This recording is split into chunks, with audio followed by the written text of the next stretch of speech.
Hello and welcome. You're watching France 24. Today we're at the Paris Air Show, the biggest exhibition in the diary of the global aerospace industry. And we are here to talk about the space race of the 21st century. Forget the space race between the United States and the Soviet Union a few decades back. This race is about the market to launch satellites into space. The market leader is the France-based company Arianespace, but its competition is about to get a lot tougher. Joining me here now is the Chief Executive of Arianespace, Stéphane Israël. Thank you very much indeed for being with us today. Now, just for our viewers who may be unfamiliar with what it is that you do, your business model is essentially to put satellites into space. Yes, we have 3 rockets. We operate these rockets from Guyana, the French Guyana in South America.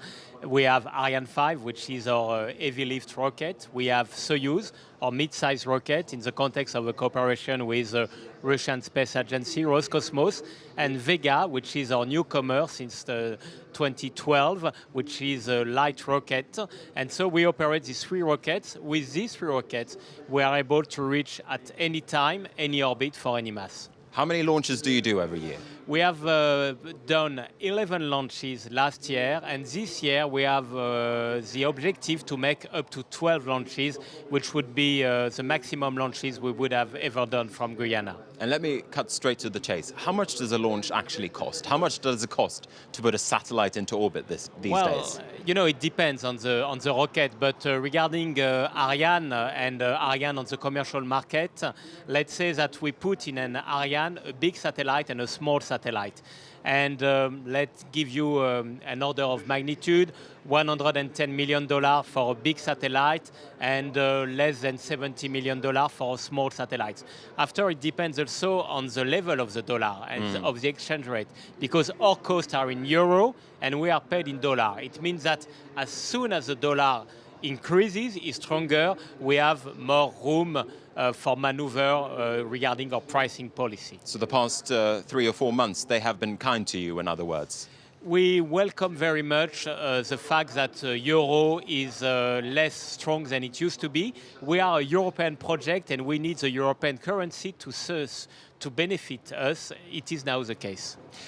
Let's talk about your sector, because it is forecast that your sector is going to become a lot more competitive as your American rival SpaceX is trying to basically put pressure on the cost of putting a satellite into space.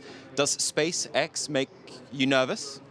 Nervous, no, but focused, because we have one goal. It is to satisfy your customer, and it is a matter of fact that in this new context, with this newcomer strongly supported by NASA, by the American government, we must be always more competitive.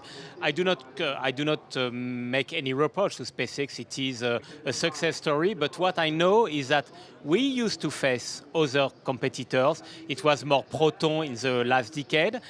From Russia, the Russian rocket. Now it's SpaceX. Maybe in 10 years' time, it will be another competitor. What matters for me is not the competitor, it is my position on the market. And we want to remain at a high level on the market and to be always the one who make the race ahead, if you want. A new Ariane rocket is now under development, Ariane 6. Is the Ariane 6 going to make it significantly cheaper to launch satellites? The goal of Ariane 6 is to be twice cheaper than Ariane 5. So where we were at a cost of, for the full rocket, of $200 million, it will be more $100 million. So this is one first difference. The second difference is that it will be a modular rocket. Ariane 5 is not modular. You have 2 boosters and that's all, and you cannot change the configuration of the rocket. With Ariane 6, you will have Ariane 62 with 2 boosters or Ariane 64 with 4 boosters. And with this modularity, we will have the ability to change the configuration of the rocket depending on the mass of the satellite. But yes, it will be a customer-centric rocket, a cost-driven rocket, with the goal to be more price competitive. We've got some ambient sound, but we're going to press on nonetheless. Do you think that the Ariane 6 is going to be significantly cheaper than alternatives offered by SpaceX? If Ariane 6 reaches its target, it will be either the same cost or cheaper than SpaceX. When you compare what SpaceX is offering today and the target of Ariane 6, we could say that in dual launch with 2 satellites, we are cheaper than SpaceX. And this is the reason why we have decided to go for Ariane 6, because we have analyzed in depth the market, and we have decided that this rocket could be well adapted to this new evolution of the market. If we look 10 years into the future, who do you think are going to be the dominant players within your sector, within the satellite launch industry? Well, you know, it's very difficult to forecast the future. It's much easier to forecast the past than the future. What I can say, and here I come back to the past, in the past 10 years, it was a duopoly between Arianespace and Proton ILS.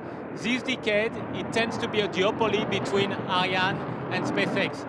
My bet is that the next decade it will be a duopoly between Ariane and someone else.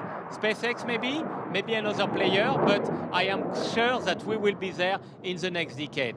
Because we have a strong difference with our competitors. For us, it is absolutely key to be successful on the commercial market. Tomorrow, if SpaceX has a lot of launches to deliver for NASA or for US efforts, they can decide to withdraw from the commercial market, where they earn much less money, far less money than on the institutional market. Us, Arianespace, we need the commercial market, and this is why we do always our best to be the best on this market. It's interesting to note, though, that within the space sector, space is seen to be becoming more and more privatized, because the French government, for instance, has just agreed to sell its 34% stake in your company to Airbus Safran Launches, which is a joint venture between Airbus and Safran. What does that mean for you? Well, it is a change in our shareholding structure. So the shares of the French Space Agency are now endorsed, bought by industry. The model we want to implement is a model where the states are there. They fund the development of the rocket. They are going to invest 8 billion euros over the next 10 years. So it's a great amount of investment.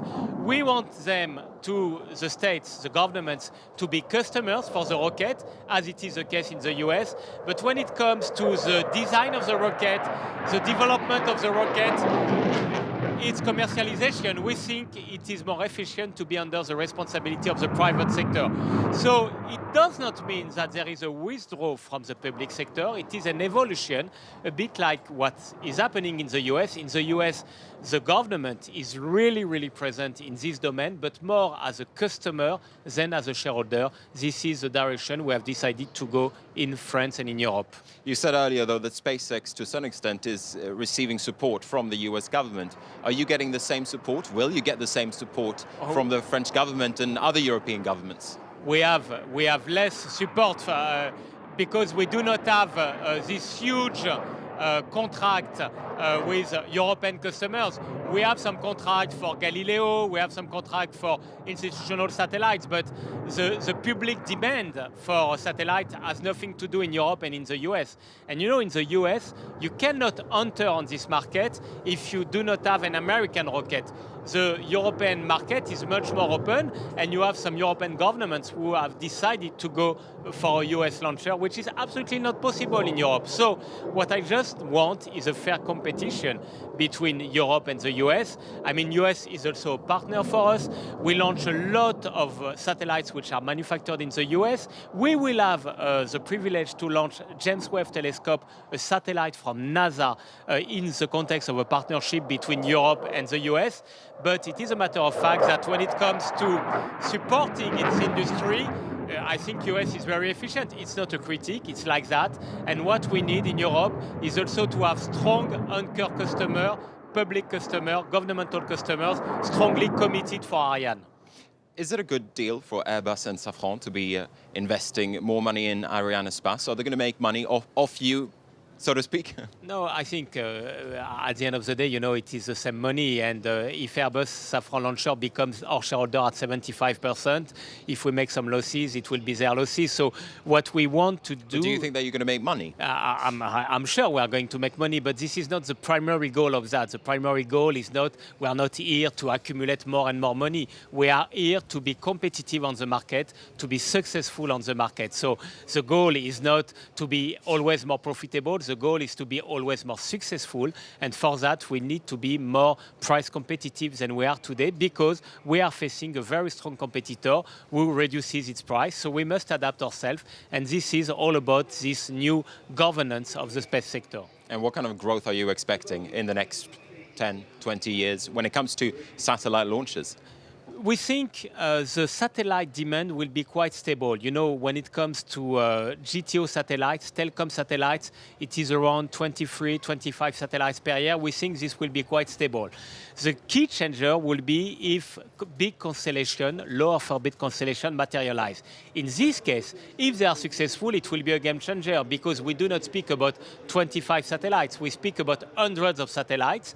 And so I would say many, many launches. So the real question is, will this constellation be successful? Will they materialize? If it is the case, then it will be a huge new engine for our rockets. Stéphane Israël, the Chief Executive of Arianespace. I want to thank you very much indeed for speaking to us here at the Paris Air Show. And I want to thank you as well for pressing through the ambient sound that you've been listening to here in the background at the Paris Air Show. That's reality for you. You're watching France 24. Stay with us.